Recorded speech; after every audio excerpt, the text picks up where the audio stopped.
Welcome to the Texas Association for College Admission Counseling Virtual College Fair. Thank you for joining us this evening.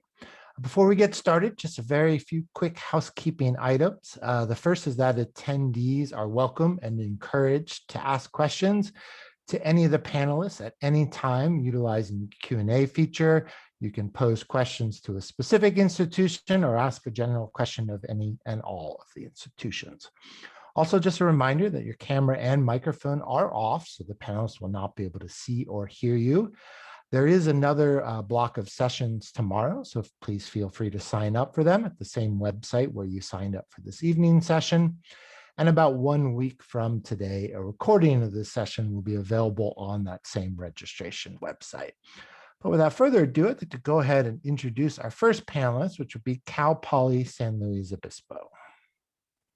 Hi, good evening, everyone. My name is Kenneth Oliver, and I am the Regional Admissions Manager at Cal Poly for the state of Texas. So Cal Poly is located in San Luis Obispo, which is about midway between Los Angeles and San Francisco. It is on the central coast of California. We're about 10 miles from the ocean, and it really is like going to school in paradise. So we are a public institution. We have about 22,000 students, the majority of which, probably about 21,000 of which are undergraduates. So we are an undergraduate serving university. And just to give you a little sense about San Luis Obispo, it is a small college town. It has about 43,000 residents, 22,000 of which are Cal Poly students. There's also a small community college in town, so it really feels like a college town. And also the pace is very coastal, so it's very laid back, it's very slow, it's very beautiful, it's all those wonderful things. One thing that makes Cal Poly really unique is our philosophy. Our philosophy is learn by doing, and we've been doing the learn by doing motto for about 100 years. So when we say learn by doing, what do we mean by that? So basically what we're saying is we believe that education in the classroom should be accompanied by actual practice. So what does that look like, you might ask? So for example, in mechanical engineering, the first week of school, students usually will build like prosthetic legs. I know that 2 years ago, they built a prosthetic leg for a young man in San Luis Obispo who was unable to afford it.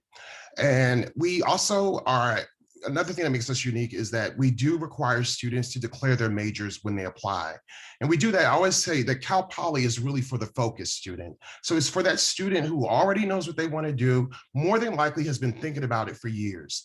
And so we have students declare their major when they apply for a couple of reasons. The first reason is that when you apply to Cal Poly, you're only going to compete against students who are applying for your major for that specific year. And then we also only look at three things. Well, actually, before I get to that, so that's one reason why we have students they're required to declare their major. The other reason is that we have an upside down curriculum. And what I mean by that is, whereas in most other universities where you'll start taking courses in your major later on in your college career, at Cal Poly, you'll actually start taking courses in your major day one as a freshman. And the great thing about that is it gives you the opportunity to delve right into what you really want to go to college for and get those major courses out of the way. And another benefit of that is that when you apply for internships and things like that, many times our freshmen and sophomore are usually able to compete successfully against juniors and seniors from other schools because our freshmen and sophomore have been working in the field, working with equipment and materials in their field since they were freshmen. So that's another great thing about that. So in terms of admissions, so we look at three things, and those three things only right now. So those are going to be the courses that you took grades 9 through 12, the grades received grades 9 through 11, and extracurricular activities. So right now, we are not reviewing SAT scores. We haven't decided if we're going to do that for next year or not, but as of now, we're not using test scores. There are no recommendations, there are no essays, none of those things. So it's just those three main things. And we are Impacted University, so it is quite competitive. We get about 65,000 applications for about 4,500 spots. So I encourage you to go to our website.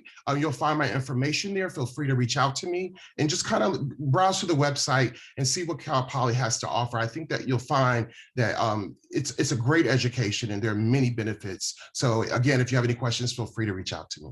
Bye now. Thank you very much, Cal Poly. Moving on to our next presenter, we have Lawrence Technological University. Hi, everybody. I'm Leslie Keeler. I'm the Texas Regional Admissions Counselor for Lawrence Tech.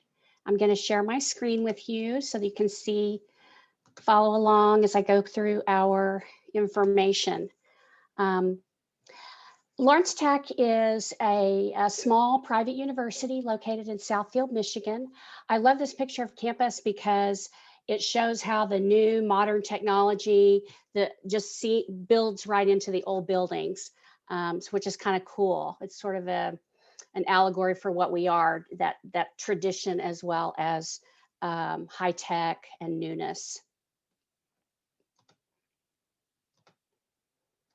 So, like I said, we're a small private university. We're located in Southfield, Michigan. Southfield is a suburb of Detroit.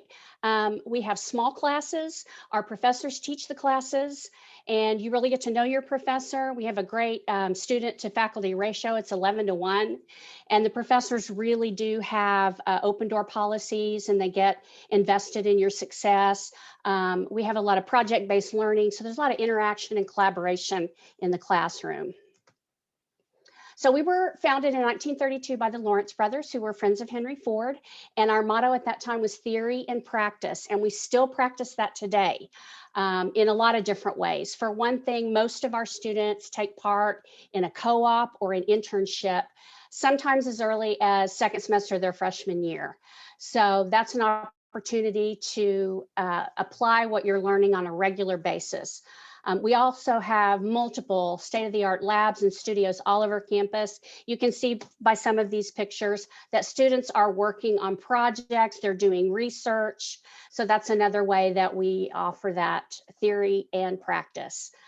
We have really close industry partnerships. So the employers in the area are familiar with Lawrence Tech students. The internships are paid, and they're really good, meaningful internship.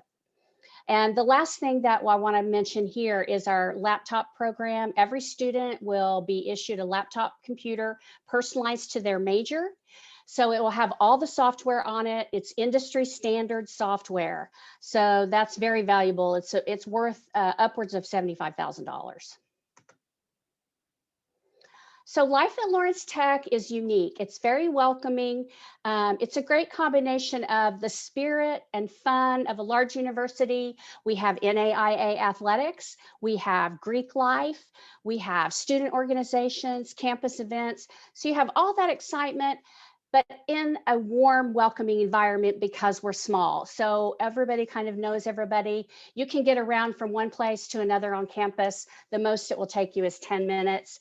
But we do have tech transit. We have a couple of autonomous taxis. Those are kind of fun. And we have a tech transit van in case you need transportation. We do have 4 residence halls. We have 2 fairly new, ultra modern community style housing, as well as 2 apartment style housing. And you have all the free perks, laundry, parking. So it makes it really convenient and really homey. So when you look at, oops, I skipped. When you look at what we offer, it's a great investment. 92% of our students have a job within 3 months of graduation or a place in graduate program. So that's really good. And we're in the top 11% in alumni salaries. So we offer that extra experience so that employers want to hire you because you know what you're doing. You have some experience by the time you apply for a job. And our career services is great. They have a handshake database. It's called Handshake. You can get on there. You can look at all kinds of jobs posted from all over the world. So many events are held on campus. In the last couple years, we've probably held upwards of 100 events where employers come in, and internship fairs, job fairs, networking events, those kinds of things. Maybe not as much, during COVID, but career services is very active in getting you out there. If you look at your investment, you can see that it varies slightly according to college, but Basically, you're looking at about $46,000 a year, but that does not include financial aid and scholarships. So let's talk about that for a minute. All Texas students get a $5,000 Blue Devil scholarship per year just for coming to us from Texas. We also have great academic scholarships ranging anywhere from $4,500 to $18,000 a year.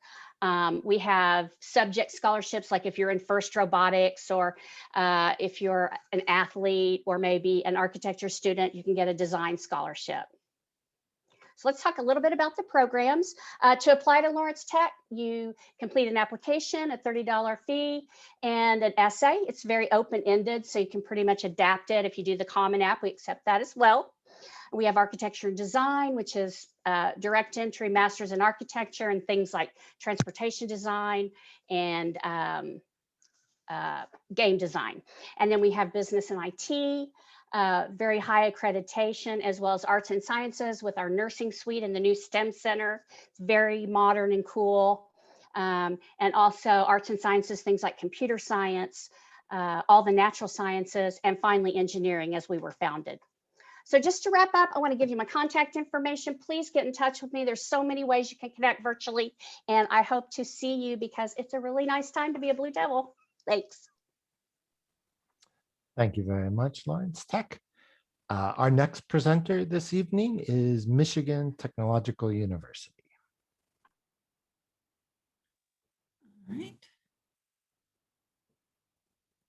There we are. I am Chrissy Grotsky. I am the Regional Admissions Manager for Michigan Technological University that works with all of the students in Texas. For those of you who are not familiar with Michigan Tech, we are up in the Upper Peninsula of Michigan, which means that we are about a little flight to Chicago and then up to campus. We are north of Wisconsin. No, that is not Canada. That is what's called the Upper Peninsula. And so we are right by Lake Superior, as you can see. We're in a beautiful area. We have about 7,000 students on campus, so we're a mid-sized school, of which about 5,600 of our students are undergraduates going for their bachelor's like you would. The rest are master and PhD students. And our average drive time for our students is about 9 to 10 hours up to our campus.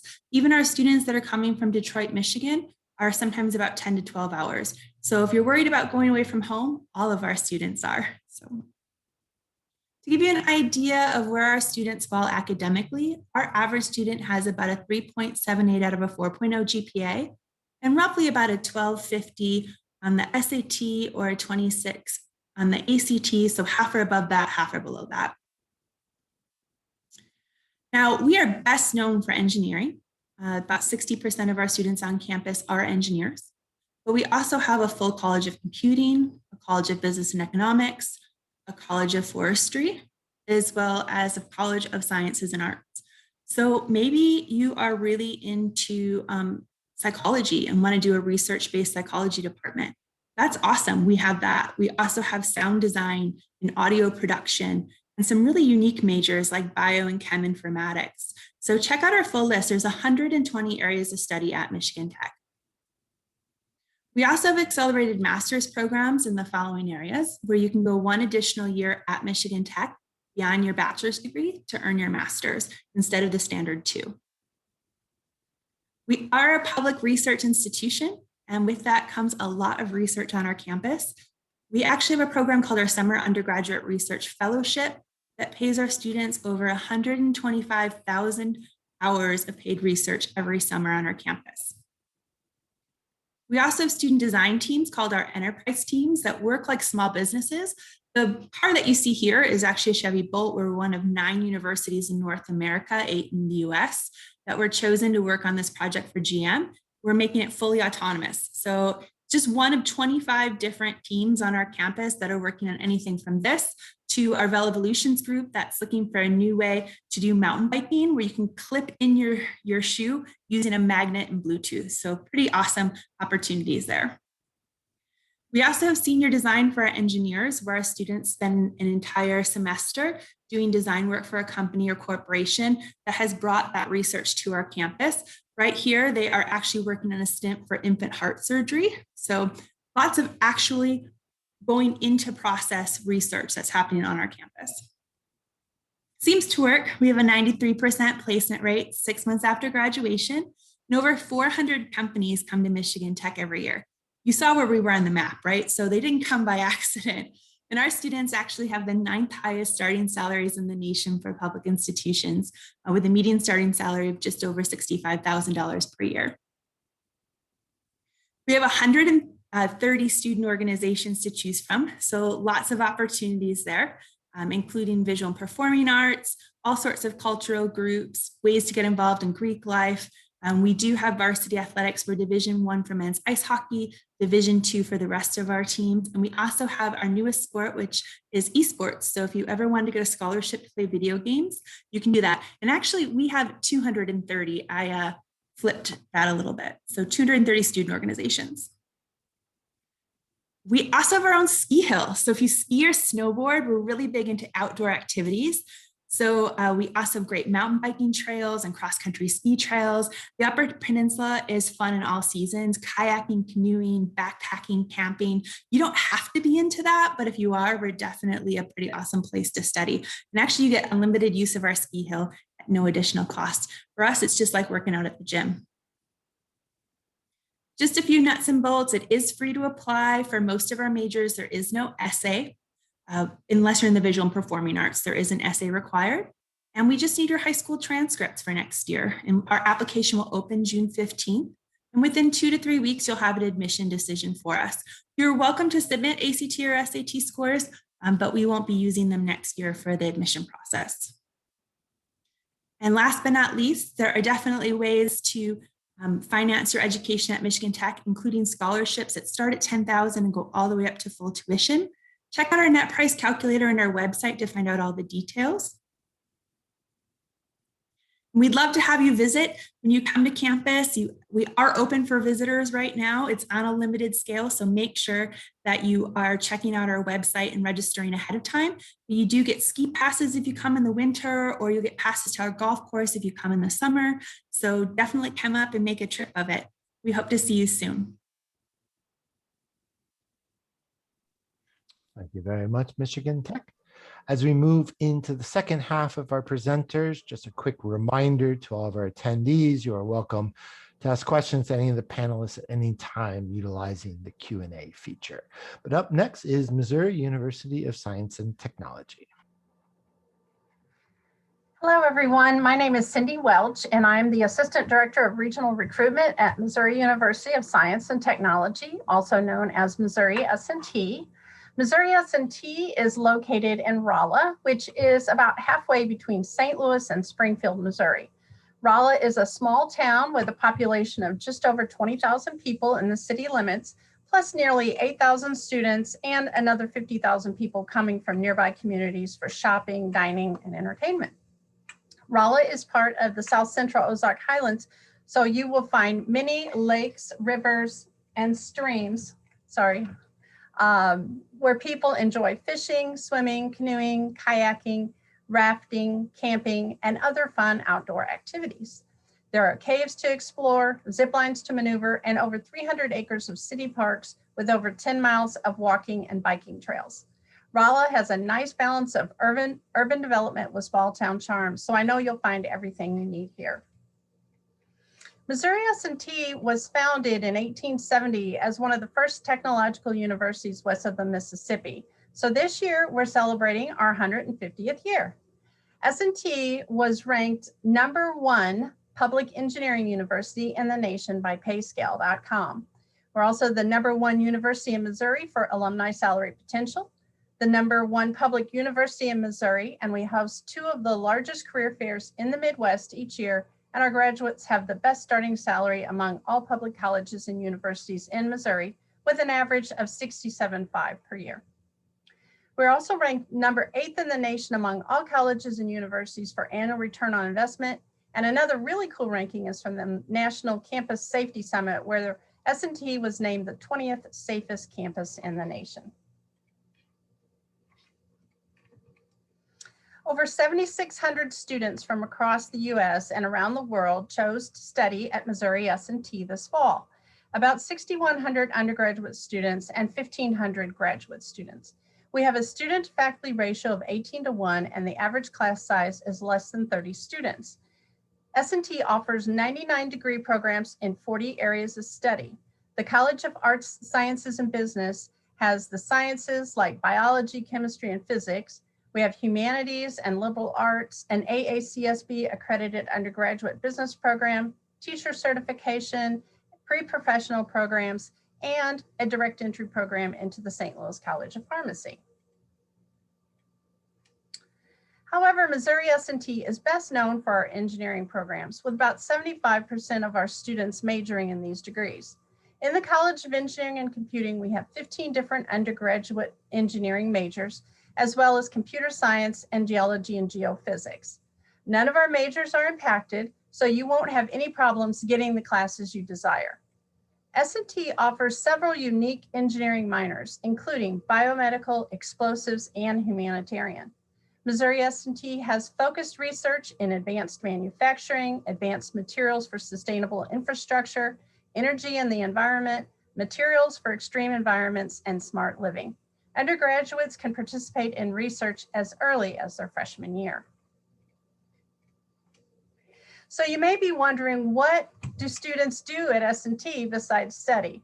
Well, we have over 250 clubs and organizations that you can get involved with. We have 19 student design teams that give students the opportunity to develop their problem-solving, teamwork, and business skills while designing and building race cars, robots, rockets, canoes, rovers, and more. S&T has 15 NCAA Division II varsity athletic teams, and they place 5th all-time among NCAA Division II colleges and universities for Capital One academic All-American selections. We also have 18 intramurals and 35 club sports, including our popular esports team. About 23% of students participate in Greek life, and we have theater, band, orchestra, art, study abroad, and more. In October of 2020, Missouri S&T received the largest ever single gift in the history of Missouri higher education. One of our alum, Fred Coomer, and his wife, June, donated $300 million. Their gift established the Coomer Institute Foundation, which includes a new School of Innovation, Entrepreneurship, and Economic Development, areas for new research and construction of new buildings, and it will provide numerous scholarships for undergraduate and graduate students. So are you ready to apply for admission to Missouri S&T? We are accepting applications for the fall 2020 season still, and students can apply test optional this year. Our application is free, or you can apply on the Common App.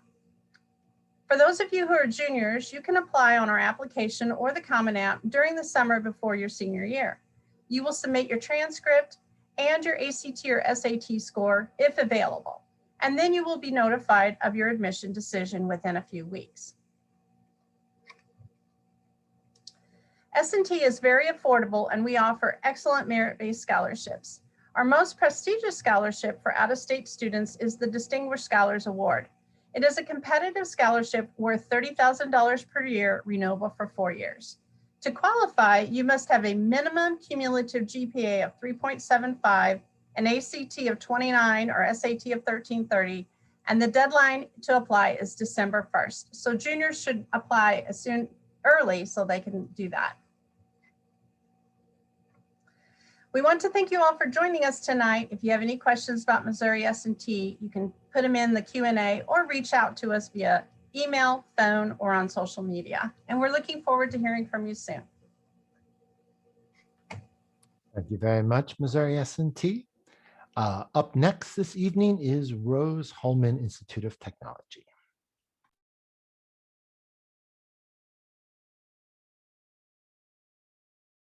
You're muted.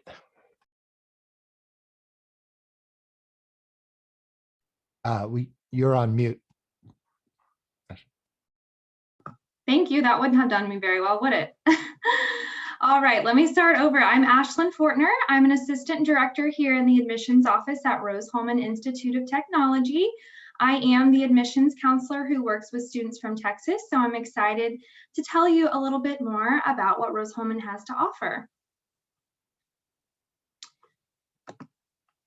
Get my slide to go. All right. So Rose-Hulman is located in Terre Haute, Indiana. If you're not familiar with where Terre Haute is located, we are about an hour directly west of Indianapolis. We're actually about 4 hours directly south of Chicago. So we're fairly easily to locate. We're about directly an hour from the Indianapolis airport. So that's really convenient for students coming in from out of state. We're located in more of a suburban campus. Terre Haute itself has about 60,000 residents, and there are 2 other universities in town, so it's very much so a college town. We have about 2,200 undergraduate students here at Rose-Hulman. We do have about 100 graduate students at any given time, but Rose-Hulman is very much so an undergraduate focused institution. We have 18 undergraduate STEM degrees. Rose-Hulman is pretty well known for being an engineering institution. However, we still offer programs within our mathematics and sciences too. So we're not just completely engineering, but we are strictly STEM. Average class size at Rose is about 20 students. Even in that freshman year in an entry level class, you could expect to be around 20 students. We don't believe in large lecture halls or anything like that at Rose, so you can always expect it to be right around that number. By the time you're a junior or senior, you could even have classes much smaller than that, depending on the program you've chosen. When you are admitted at Rose-Hulman, you're admitted to all of our programs. So there's no applying to a specific major, that we don't cap our programs. So you're free to change your mind at any given time. As long as you're really deciding on the major that you'd like to be in, by about halfway through that sophomore year, you'll still be able to graduate in 4 years. All right, so I know there's a lot to talk about, but I just chose a few topics to go over this evening. I'm going to talk a little bit about the education of Rose-Hulman and our faculty members. So for starters, like I mentioned earlier, we are an undergraduate focused school. So you start right away with hands-on in the classroom and outside. So nothing is off limits for our underclassmen students. All of our state-of-the-art labs are available for underclassmen or even freshmen to get involved with. Nothing is off limits. Nothing is completely, just for graduate students or just for upperclassmen. We're also unique, and we are an education-focused institution. So you may think of schools being research-focused, and our students and our faculty members both still do research, but we're more focused on the education component. So our faculty members were hired to spend about 80% of their time doing the teaching, and the other 20% would be left for research. So it's just a little bit of a unique experience at Rose, but it really provides our undergraduate students with a wonderful opportunity to learn. Also, all of our classes are taught by full-time faculty members, and they have an open door policy. You can meet with them at any time that they're available. They don't have set office hours. Another thing I always like to spend a little bit of time talking about would be career services. It's a wonderful component that we start right away as you come in as a freshman at Rose. So when you come in, during those first few weeks on campus, you'll be assigned an academic advisor, which is a faculty member, as well as a career advisor, which is a staff member. You'll start meeting with your career advisor within those first few weeks, and they'll start prepping you for internships and the career fairs. We actually bring about 350 companies to campus throughout the school year. This past year has been virtual, but we've still been the numbers about the same. Any company working with Rose-Hulman that's offering internships, co-ops, or research experiences offers our students paid opportunities. So we don't partner with companies that aren't willing to compensate our students for the work that they're doing. About 40% of our freshmen have been getting some type of internship, co-op, or research experience after that freshman year. And the class of 2020, about 87% of that class had at least one internship or co-op before they graduated. Typically, our placement rate within 6 months after graduation is right around 97%. The class of 2020 starting salary was over $76,000. So we're really, really proud of those numbers. I'll leave my contact information here for a minute, but I'm going to keep talking. If you are a senior, our application is actually still open, so you can apply if you're interested. But I wanted to take a moment to talk about our summer programs for those of you who may be juniors or sophomores. We have a couple in-person options for summer programs that are still going to happen this summer. And we have a virtual option as well. So head to our website. You can look up Operation Catapult, Project Select, or Creation Crates. For those of you who may be interested in doing something this summer, STEM related, they vary in their length, but we'd be happy to have you. If you have any questions, please let me know, and we hope to see you on campus. Thank you very much, Rose-Hulman. I'm moving on to our final presenter this evening. We have Worcester Polytechnic Institute. Thank you, everyone. Hello. As I'm pulling up my screen, I'll introduce myself. So my name is Isabella Kamasura. I use she, her pronouns. I'm one of the admissions counselors at Worcester Polytechnic Institute, which will, from here on out, we'll be calling WPI just because it's shorter. And I'm one of the representatives who would typically travel to Texas, or at least in this case, virtually travel to your high schools or any relative fairs in the area. So just a quick overview of, geographically who we are and what we offer. So WPI is located in Worcester, Massachusetts, so about an hour away from Boston, about 2.5 hours from New York City. A lot of what we have to offer academically focuses on STEM. So those 50-degree programs that we have for undergraduate students is mostly related to science, technology, engineering, and mathematics. And we also offer business opportunities as well. Even though we focus on STEM, we also offer humanities and arts related opportunities for our students. So if you still have a small talent for English or languages or philosophy or psychology, you can certainly explore that at WPI as well. Small classes, about 13:1 student to faculty ratio, and there's certainly space for you to double major and minor if you want to pursue a master's degree within 4 to 5 years. That's certainly achievable at WPI as well. I'd like to talk a little bit about what it looks like to be a WPI student because it's very atypical. So we're the only STEM university in Worcester. There's 10 other schools. And what really differentiates us is how we deliver our academics. So instead of semesters, which are separated in halves throughout the year, we have what's essentially quarters, or we call them 7-week terms. So you see them in this academic calendar on the screen, in which case for 7 weeks, you're only focusing on 3 classes at a time. So it may seem maybe easy to you, but I assure you it's definitely has its difficult sides. But again, you're only focusing on 3 classes at a time. It's not adjudicated classes, so you're completing a full semester's amount just within that 7 weeks because you're meeting more frequently than you would at another institution where you take classes for a full semester. There is opportunity to take summer classes as well, especially if you want to double major or maybe you want to pursue that master's program. Certainly taking advantage of those summer courses will be to your benefit. A unique academic calendar kind of leads into a unique curriculum. So this idea of we advise, you decide. So for example, if you want to pursue computer science, no 2 computer science majors here take the exact same classes. Maybe you want to pursue artificial intelligence. So why don't you take XYZ classes? Or maybe you want to more so pursue, cybersecurity. So why don't you take ABC classes? So whatever you want to decide and take, you get to do that. That also means if you want to take an advanced, for example, math course, you can certainly jump right into that. We're not going to tell you to take, this or that class before you jump into to study. The other thing is that we have a non-punitive grading policy. So only 3 grades will ever show up on your transcript, either an A, B, or C. And if you don't pass to at least a C level in your class, you get what's called an NR, or no record. So it doesn't show up on your transcript and it doesn't impact your GPA. And that's to encourage yourself to challenge yourself in the classroom. But again, we don't want to quote unquote punish you for trying. So it's sort of that safety net in the classroom. The fourth thing is that with a project-based curriculum, very fitting for a STEM university, you still have the capacity to travel and go abroad.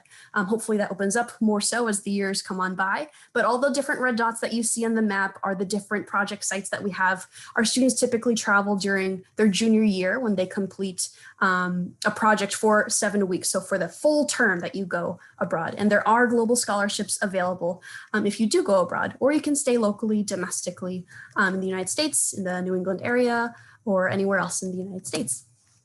In terms of looking forward beyond your college career, Our Career Development Center is a great office, my second favorite office, obviously behind admissions.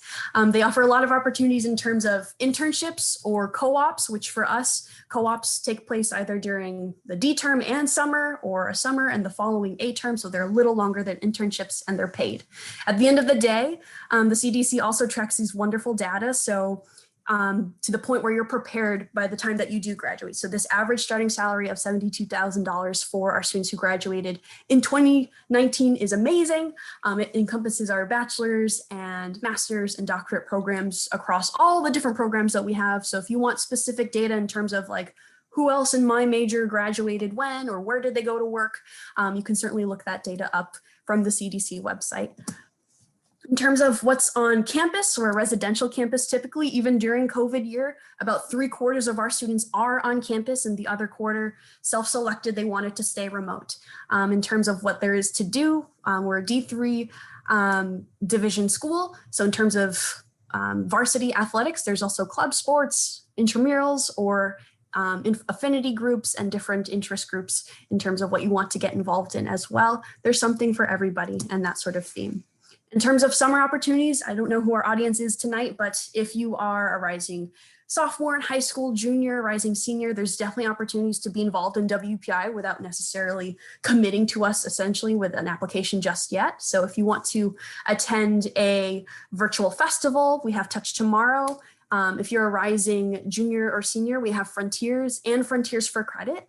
And for any of these programs, there is tuition assistance available. But if you do want to apply to WPI and you think and you know you're already interested, we have visit options ranging from information sessions to interviews to on-demand content that you could just tune into.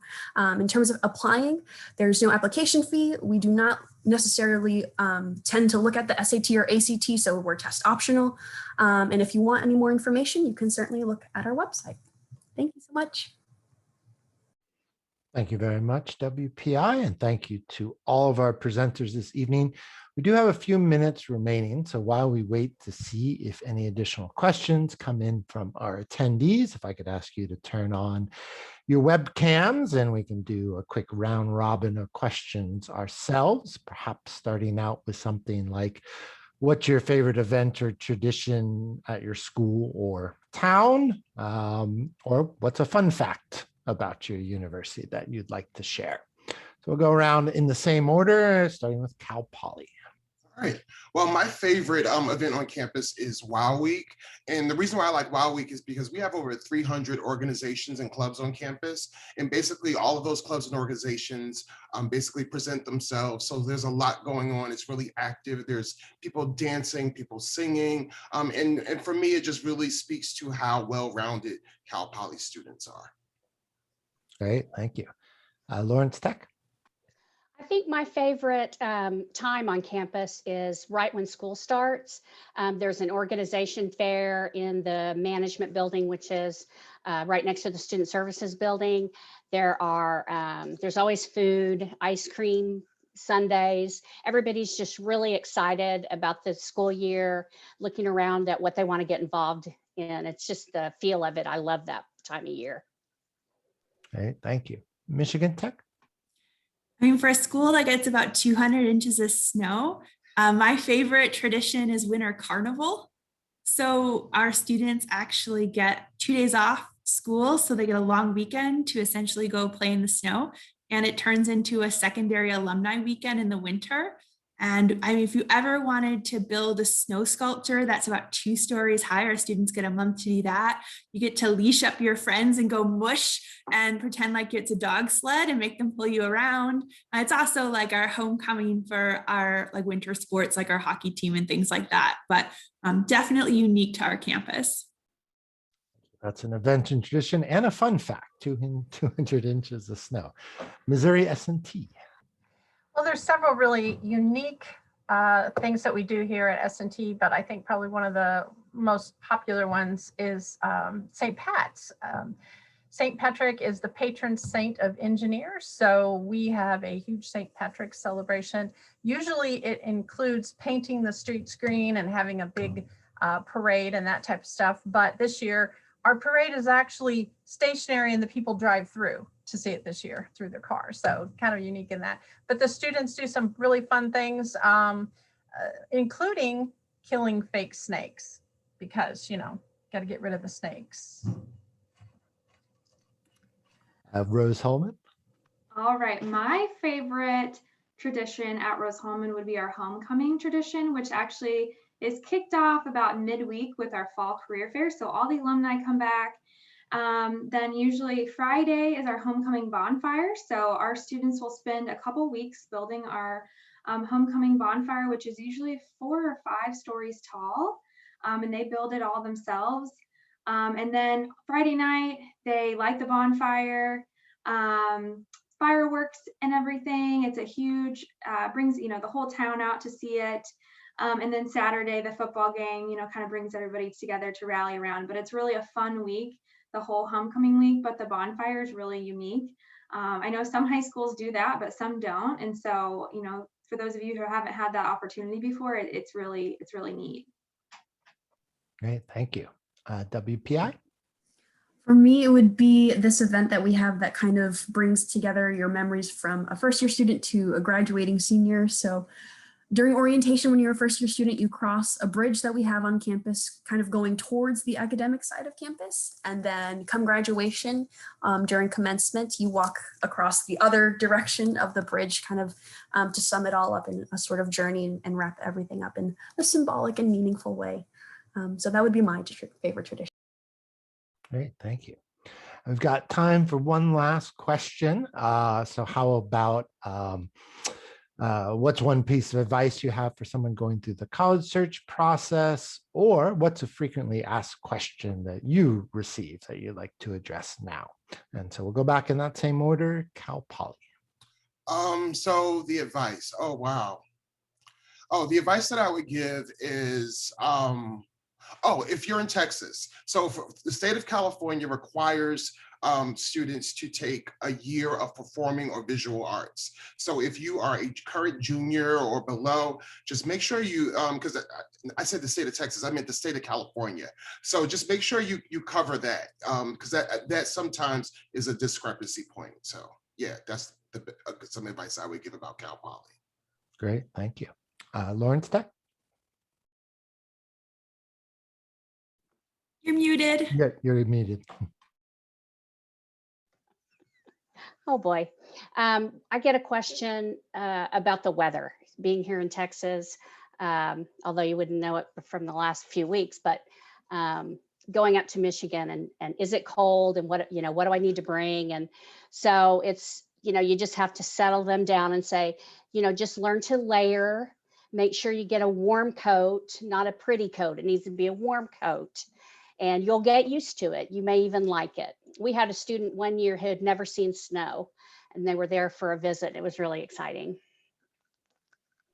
Yeah. Michigan Tech?